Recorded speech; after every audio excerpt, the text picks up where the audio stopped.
So, luyag nyo bala magkanto sa mga bukid o kung mag-mountain climbing? Kung amo na ang trip nyo, yaring sabat sa My Western Visayas ni Lawrence Emulaga. Sadto pa namon ginaplanuhan nanday Christian, John Ray, Sean, Chrissy, Makoy kag madamo pa nga makatukad sa Mount Napulak. Ako mismo na intriga kung nga anaban sa ganini sang iban nga it is shaped like a woman breast with a massive rock formation emblazoned on top ang Mount Napulak sang Ibaras, Iloilo.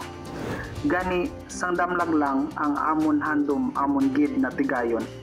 Hindi mapos ang amon panglakaton, makapoy mantukad, pero ang katahom sang palibot kag mga bulak pareho sang ginapabugal nga reflesya sang Ibaras.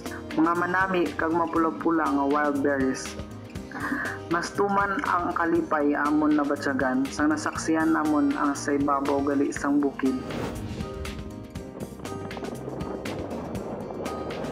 Malabot sang amon panulok ang syudad sang Iloilo kag probinsya sang Antique.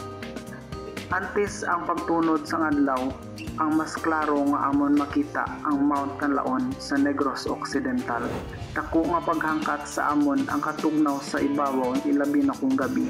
Pero ang kabugusan namon nga eksperyensya nagahatag sang amon sang inspirasyon agod di padayon ang pag-ambig sang aton palibot kag hindi paghalitan agod na eksperyensyahan man sang masunod nga henerasyon. Sa tanan nga may problema, gusto mag-move on kag mapautuas sang ila na batyagan. Kari na kamo explore and experience Mount Napulak sang Ibaras, Iloilo. Ako si Lawrence Emulaga para sa My Western Visayas.